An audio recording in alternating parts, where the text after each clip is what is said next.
Hi, it's Lynn, your adulting coach. This video is dedicated to the many parents I've spoken to who wish they had known that their son or daughter was autistic sooner. It's also dedicated to the graduates that I know who wish they had said or done something differently. We all have regrets, especially the mom who helped their autistic graduate cry and storm and melt down, and then turned around and beat herself up because she didn't show up the way and help the way that she wished they could have, because it's just so hard to watch our loved ones suffer. We think, if only I knew better, if only I could reach them better, if only I knew the way in to help.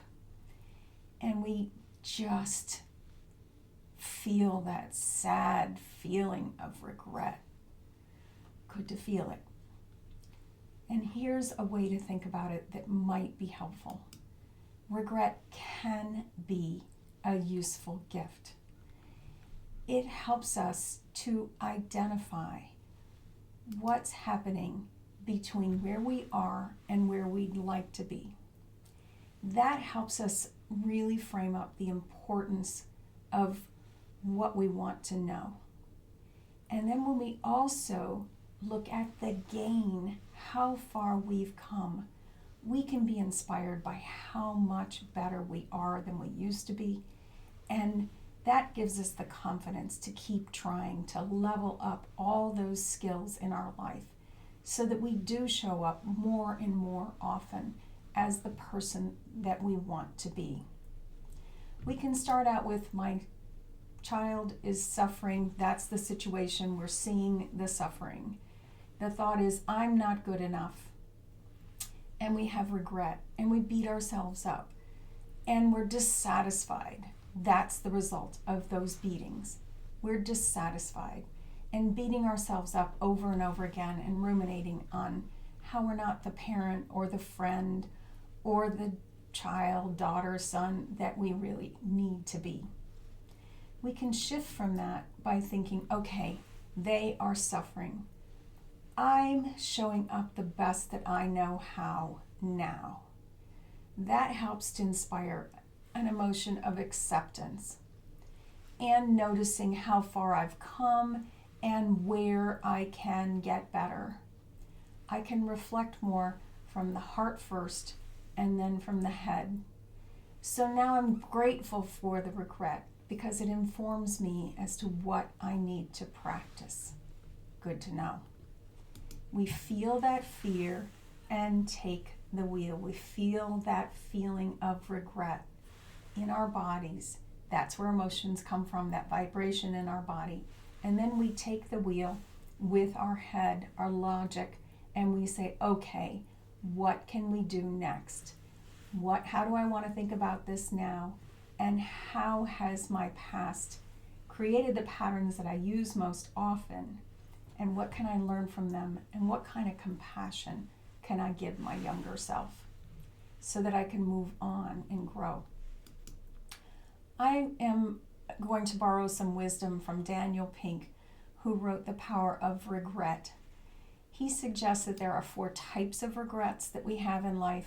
There are foundational ones, the coulda, woulda, shouldas, the boldness ones. I really should have taken on that risk. The moral ones. Boy, I was really not acting true to the virtues that matter to me on that instance. And the connection ones. I really wish I had reached out, or I had done better to listen, or I had kept the connection with those people that mattered so much to me that I've let go.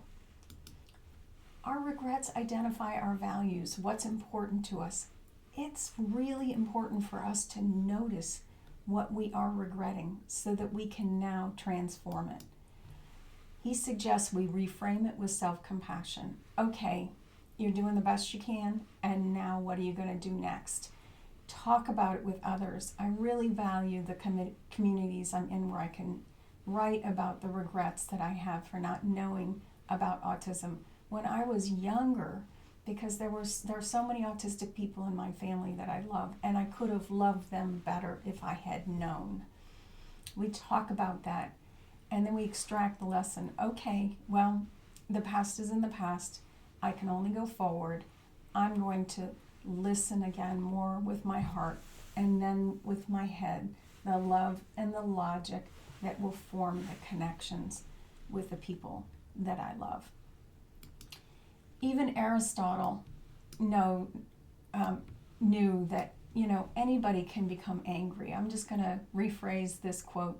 Anybody can feel regret. That's easy, but to be regretful with the right person, to the right degree, and for the right purpose, and in the right way, that is not within anyone's power, but it is within ours. If we don't want to do this, we won't ever learn it. It's not easy, it's painful, but we're going to push through the pain to learn the lesson. That's what we do every week inside the Art of Adulting. I invite you to join us there. Bye for now.